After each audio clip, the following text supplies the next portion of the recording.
This is a major update. We know New York is doing everything they can to get more information on Mitchell Robinson and when he's going to return. But if they can't and they need to move him, the one player that's likely going to replace Mitchell Robinson is Jonas Valanciunas.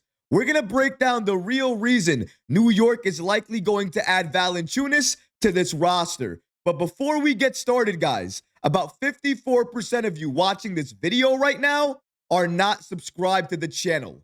We are on a mission to try to reach 25,000 subscribers, and we could really use your support. If you enjoy daily Knicks content like this, please go ahead and hit that subscribe button because it could really support all the great content that we're creating for you. And now, let's get started. Major update on the Knicks' pursuit of Jonas Valanciunas.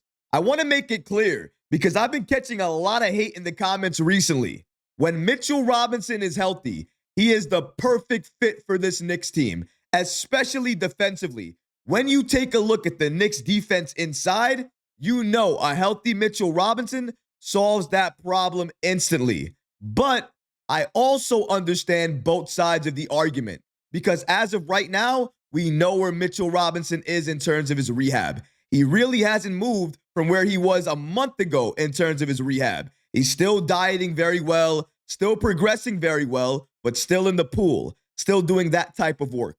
Still not cleared for contact yet. Still not cleared for practice yet. Before, early on this month, the Knicks were firm in thinking that Mitchell Robinson was going to return to practice this month. Now, they can't even confirm a date on when he can even return to practice. Considering all of those factors, it's no wonder why the Knicks may be considering trading Mitchell Robinson. And if they do that, the one player they're going to be targeting to add to this team is Jonas Valanciunas. Let's break down these latest reports from NBA insider Ian Begley. According to Begley, if healthy, Mitchell Robinson is the perfect backup center for Karl-Anthony Towns. I want to make sure everybody understands that. I agree with that. When healthy, he gives us exactly what we need. Not to mention the double big lineup. Essentially what Minnesota was running last year with Gobert and Karl-Anthony Towns, the Knicks would be able to run their own version of it with Mitchell Robinson and Towns. I want to be able to see that too, but only if Mitchell Robinson will be healthy, available, and consistently active for this Knicks team. Those are the main factors here. But health is a question mark for Mitchell Robinson as he rehabs from offseason foot surgery. At the beginning of the season, the Knicks felt that Robinson could be back in December or January. So it has never always been February. Some people out there have been telling me the Knicks have been always saying February. It's always been February. It's always been after All-Star break. That's not true. We remember starting the season, they thought it was December. Then Shams pushed it to January. Now we're close to February and we still don't know when he's going to return. That is what you call pushing a return date back. It was all dependent on his rehab. Whether it was the surgery or the rehab, it's clear something went awry with Mitchell Robinson.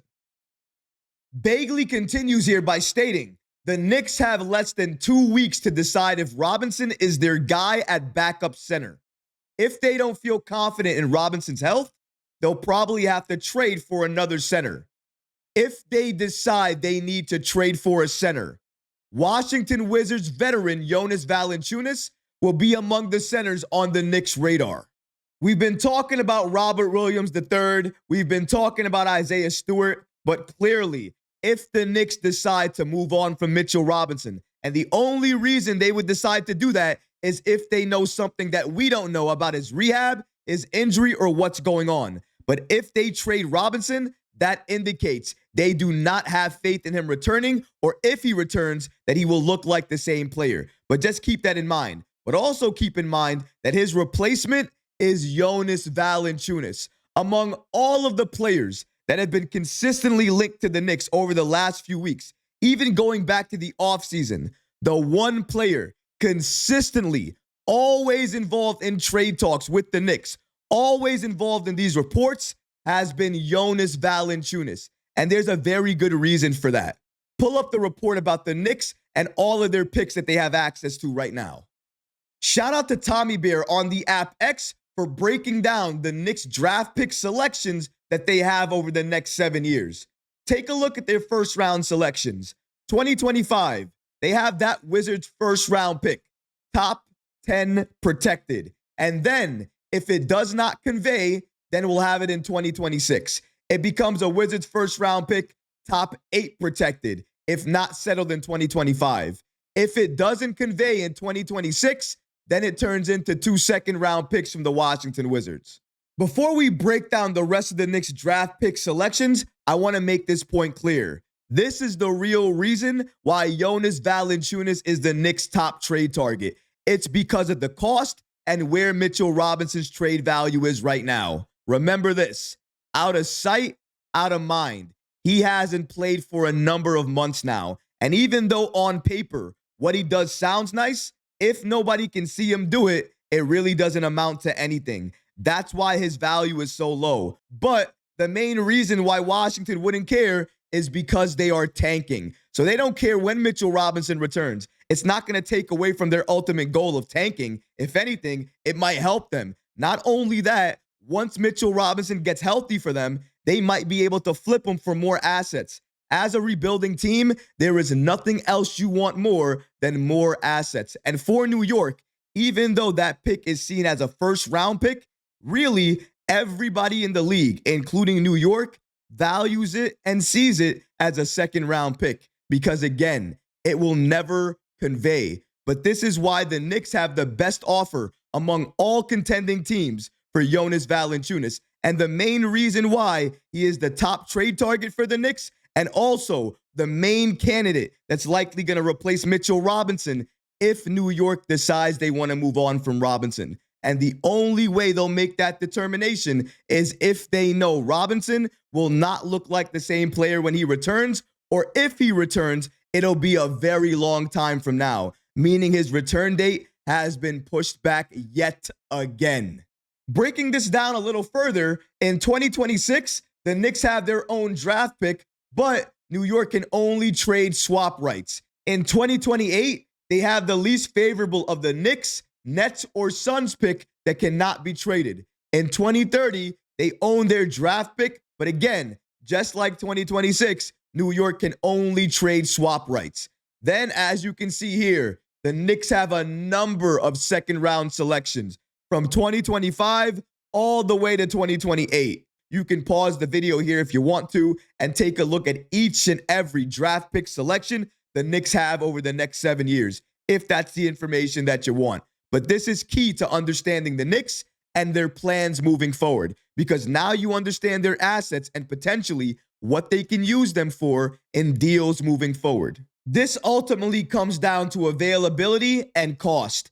If they know Jonas Valanciunas is going to be available when we're in the postseason, and that's exactly when we need a big man of his size, and we know that for certain. And we also know that Mitchell Robinson may not be available. Maybe his return is a little bit more uncertain. Maybe when he does return, he doesn't look like the same player. All of those are going to be factors in determining whether or not the Knicks make this trade for Jonas Valanciunas. But the Wizards are one of the only teams the Knicks can trade with that can take Mitchell Robinson on without New York having to match the salary dollar for dollar. And that's very important. Why? Because New York in this situation with the Wizards would not have to give up Precious Achiuwa. If they give them back their first round pick and Mitchell Robinson, then they keep Achiuwa, they get an active big man off the bench in Jonas Valanciunas, and that means they really don't touch any players that they're actively using right now in lineups. Precious Achiuwa is a force off the bench, but right now he's playing more center, but he's more a power forward. You get Valanciunas or anybody else that you trust playing that backup five for Towns, you're going to be able to put players in their natural position, and that's how this Knicks team really shines. And I'm talking about 10 to 15 minutes, a double big lineup with Valanciunas and Karl Anthony Towns. Can you imagine what they would do on the rebounding end? Not to mention, offensively, they're both extremely gifted. I know a lot of us worry about the defense, but honestly, Valanciunas is a big body inside, and when you rebound, you have to be able to box out other players and be able to push them out of the way to get those rebounds.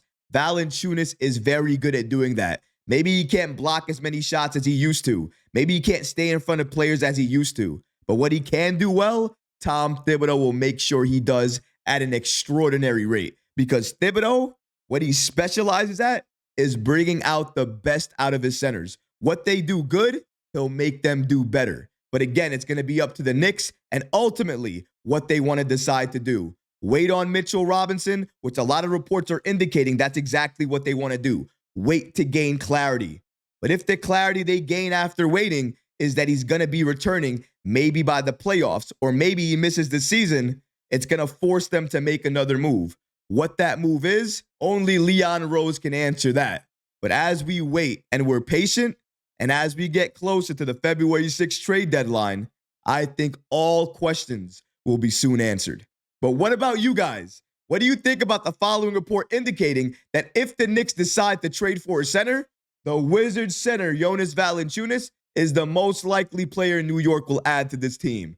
Let me know how you feel about that in the comments section below, guys, because honestly, I would love to hear from you. But that's going to do it for this episode. I hope you enjoyed it. And if you did, go ahead and smash that like button, leave a comment below. And of course, guys, please subscribe to the channel.